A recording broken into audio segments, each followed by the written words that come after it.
Assalamu alaikum. Welcome to Urdu Seekhi. This is episode number 13. I'm your host, Shireen. Today, we're going to do something a little different.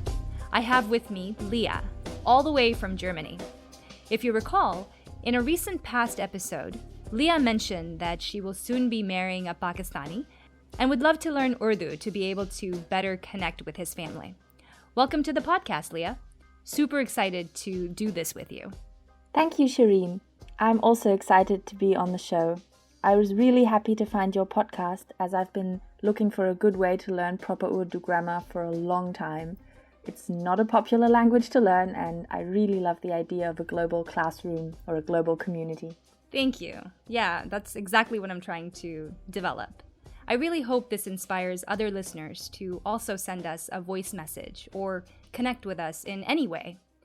That reminds me, I've created a survey that asks a few questions about why you listen to Urdu Seekhi and about your opinion on this show. I would greatly appreciate it if you took a few minutes to take the survey. It'll help me better understand how many people are listening and what you expect from the show. Please keep in mind that I do this all in my free time and am not getting paid. I just really enjoy learning Urdu and, more importantly, connecting with others who also enjoy learning it. So I would love to hear from you. With that, let's get to today's topic. Leah, do you want to share what we will be discussing today? Sure. So, as you said, today's format is going to be different from the usual format because I want to better connect with my fiancé's family, whom I mostly speak to over the phone or Skype. There are often certain phrases that I wish I knew how to say, so today's phrases will be focused on long-distance communication. So today you'll learn how to say the following in Urdu. How is everyone doing? I can't see you, or you are not visible. Can you say that again? You got cut off, or you got disconnected. Your voice is choppy, or you are getting cut off. I don't want to offend you, but, or I understand what you are saying, but. And we will have to agree to disagree. So we're going to jump right into part 3. We'll discuss the Urdu phrases, the translation, and grammar all together. Our first phrase is Aap nazar nahi aa rahe hain, and it means you are not visible. To literally say I can't see you, you would say मैं आपको नहीं देख सकती. मैं आपको नहीं देख सकती. Initially, when I started to translate I can't see you into Urdu, I had a bit of trouble. Usually, I try to translate exactly word for word. But when I did that with the sentence I can't see you, the exact translation is मैं आपको नहीं देख सकती. But if you were to say मैं आपको नहीं देख सकती to someone in Urdu, they would think that something was wrong with you, like there was a problem causing you to be unable to see them. Oh, as in maybe they are blind? Exactly. The assumption is that something is wrong on your end. It's weird because when you think about the same sentence in English, the context doesn't carry over.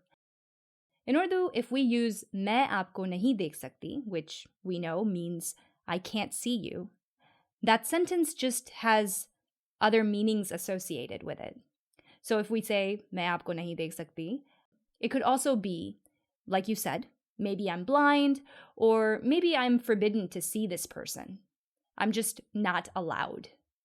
Oh goodness, I've probably lost everyone by now. No, I'm still following. But for the listeners, just remember, आप नजर नहीं आ रही हैं is what you would say to someone you are speaking to over Skype or WhatsApp, and you can't see them. That's right. And of course, you would say that to a woman. What if you were speaking to a man, Leah? Then you would say, आप नजर नहीं आ रहे हैं. Exactly. Leah, let's say that you and I are video chatting, and I tell you, आप नजर नहीं आ रही हैं. Then you do whatever you have to do to get yourself back into the frame to be visible. I imagine as you try to get yourself back in the frame, you might ask, how about now? Or, can you see me now? Right. It's easy to say how about now in Urdu. you would just ask ab, which means now. Or to make it a more complete question, I would ask ab nazar aa rahi hoon? And ab nazar aa rahi hoon means am I visible now? And if you are a guy asking this, you would say ab nazar aa raha hoon? Exactly. And you'll likely not use the informal tone with your in-laws, but maybe you might speak to someone either your age or younger. How would you say "Aap nazar nahi aa rahi hai" in the informal tone? Oh yes, I definitely see myself using the informal tone. That would be tum nazar nahi aa rahi ho if you're speaking to a woman, and tum nazar nahi aa rahe ho if you're speaking to a man. So basically we would change the aap to tum and the formal hai turns to ho. That's exactly right. Okay, let's move to our next phrase, which is, can you say that again? You got cut off. Let's start off with the word that means to repeat. Leah, do you know how to say again or repeat in Urdu? Dobara, Exactly. So, how would I say that again? dobara kahein, dobara kahein. And if you remember from previous episodes, the ending is used to indicate politeness. It's as if we're saying please. So, dobara kahein is the polite way of saying, can you say that again? Or please repeat. Let's move to the phrase, you got cut off. So, this won't be a direct translation.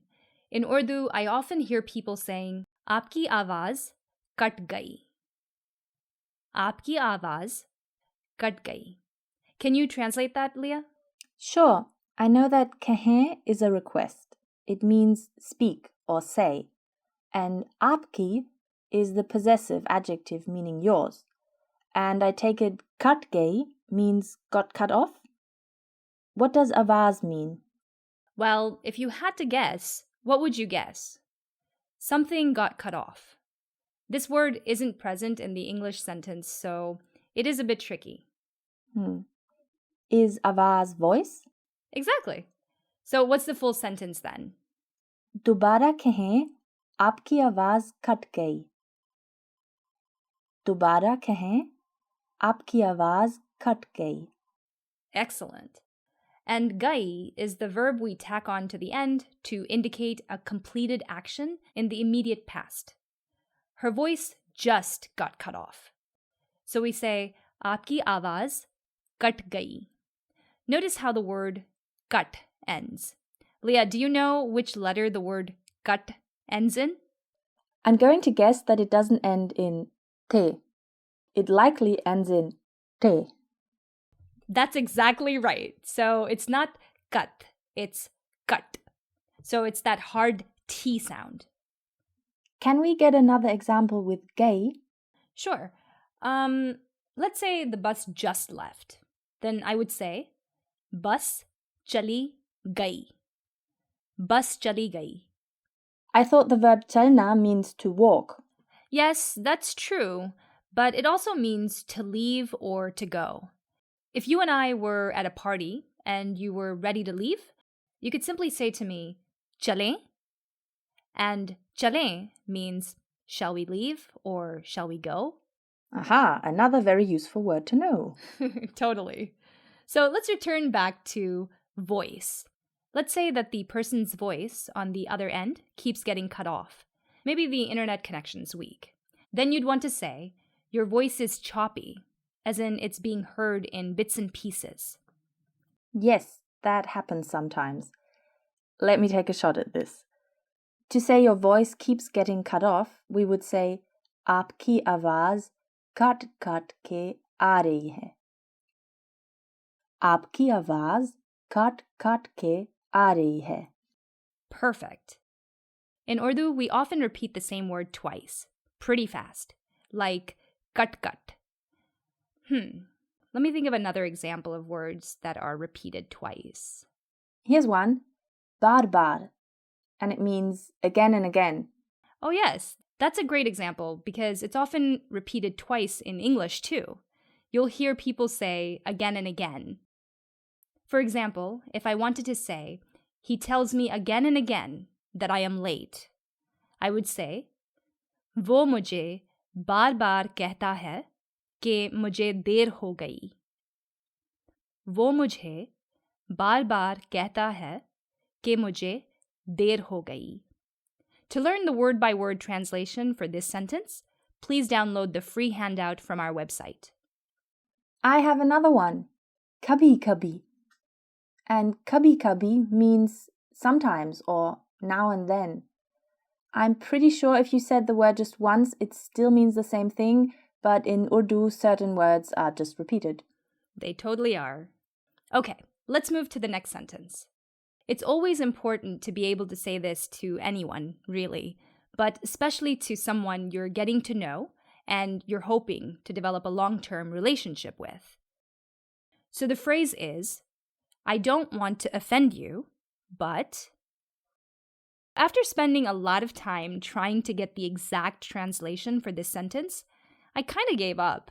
It's the word offend that has me stuck. So I invite all listeners to please visit the website and go to the page of this episode and suggest alternative ways to say any of these phrases. Okay, so my fiancé shared with me a slightly different sentence that expresses the same thing, and he suggested I say it like this. Let's say we wanted to express the idea, I see your point of view, but... So in Urdu, I would say, मैं समझ रही हूँ आप क्या कहना चाह रही हैं, लेकिन... The translation of मैं समझ रही हूँ आप क्या कहना चाह रही हैं, लेकिन is I understand what you are trying to say, but... And if I want to remove the trying to say and only say I understand what you are saying, but that would be मैं समझ रही हूँ आप क्या कह रही हैं, right? That's exactly right. Let's give an example of a phrase we would add after the but. Yes, so I have asked my fiancé about this a few times and here's what he came up with.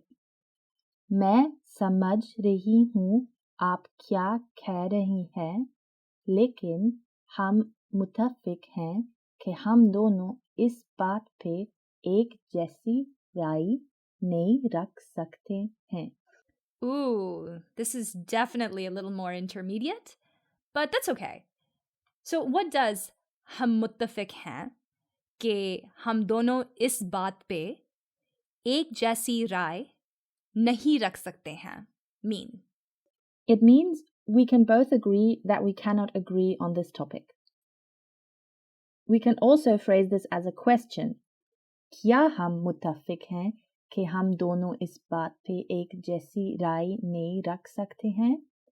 That means, can we both agree that we will not agree on this topic? Exactly. Let's take a look at this in parts. मुत्तफिक होना means to agree or to be on the same page. So if I say हम मुत्तफिक हैं, it means we agree. If you recall, when kya is added to the beginning, it can behave as a question indicator, which is exactly what's happening here. क्या हम मुत्तफिक हैं? Right. क्या हम मुत्तफिक हैं means do we agree? Or are we on the same page? के here means that. So if I say हम मुत्तफिक हैं के, it translates to we agree that. And then we start the next clause. Okay, so as the subject of the next clause, we have हम दोनों, which means both of us. Hum means we or us, and dono means two or both. So hum dono means both of us. Now the next part of the sentence is is baat, which translates to this topic. Baat here means a topic or subject. What about pe? Pe is a postposition meaning on. Postpositions in Urdu behave just like prepositions in English do. This is probably my favorite difference of Urdu compared to English or German. Very characteristic. So, is baat pe would be translated literally as on this topic, but I would say about this topic is a little more accurate. Gotcha. And in previous episodes, we have discussed the demonstrative pronoun is. And is means this. Okay, so far we have हम मुत्तफिक हैं कि हम दोनों इस बात पे. So we agree that the two of us about this topic. What comes next? Ek jaisi. Ek jaisi means the same. Rai means opinion. And rai rakhna means to have an opinion. So, ek jaisi rai means the same opinion, and ek jaisi rai rakhna means to have the same opinion. Right. But in our sentence, we are saying we cannot hold the same opinion. It's ek jaisi rai nahi rakh sakte hain. If you recall, the verb sakhna means can or to be able to. So because we are using the pronoun hum, we would use the verb sakte. Hum nahi rakh sakte. That's right. Hum nahi rakh sakte literally means we cannot keep it or we cannot hold it. So applied to our example, what is it that we cannot hold, Shireen? We cannot hold the same opinion. Again, the whole sentence is हम मुत्तफिक हैं कि हम दोनों इस बात पे एक जैसी राय नहीं रख सकते हैं. And this means we are in agreement that we cannot have the same opinion. And added to the first part of the sentence, I understand what you are saying, but it becomes... Oh God, brace yourselves. This is a long one. Here goes nothing. मैं समझ रही हूँ आप क्या कह रही हैं, लेकिन हम मुत्तफिक हैं कि हम दोनों इस बात पे एक जैसी राय नहीं रख सकते हैं. Nice, you did it. So I also asked the Urdu Sikhiye Facebook and Instagram communities about how to say agree to disagree in Urdu. And several people wrote back with the same response, which was हम इख्तलाफ़े राय पर इत्तफ़ाक़ करते हैं. So I'm going to say that again. हम इख्तलाफ़े राय पर इत्तफ़ाक़ करते हैं. Because this is definitely on the advanced side for me, I tried looking it up, and apparently इख्तलाफ़े Rai, which I'm not even sure if I'm saying it correctly, but इख्तलाफ़े Rai means disagreement. And I believe इत्तफ़ाक़ करना means the same as मुत्तफ़िक होना, which is to agree. So हम इख्तलाफ़े राय पर इत्तफ़ाक़ करते हैं means we agree to disagree. I definitely see myself more likely to use the sentence you provided because it's just easier. Same. Don't you think, though, that it's still not the whole escape from an uncomfortable topic? I mean, after saying we agree to disagree, everyone will just stare at each other awkwardly, right? Good point. So I guess we could add a little segue and suggest, let's leave this topic, or let's just forget about this. All right, and how would you say that? Topic, I think, is mozu in Urdu? Yes, topic is definitely mozu, but I think that's a bit advanced, at least for me. I'm going to take us to a very conversational territory. If I wanted to say, let's forget this topic, I would say, छोड़ें इन बातों को. छोड़ें इन बातों को. The verb छोड़ना means to leave. And you can hopefully tell we've added the ending. So it's the polite way of saying leave it. In is a demonstrative pronoun, and it means these. And finally, earlier we said baat means topic or subject. So baaton is the plural way of saying baat. So chode in baaton ko means forget these topics. Basically, forget about this, or let's just leave it. Even though it's very conversational, it can be said in a formal tone, which is exactly what we did. That's so cool. Can we put all of it together once? Of course. So if you want to say, I understand what you're trying to say, but we agree that we're just not going to have the same opinion on this topic. Let's just leave it.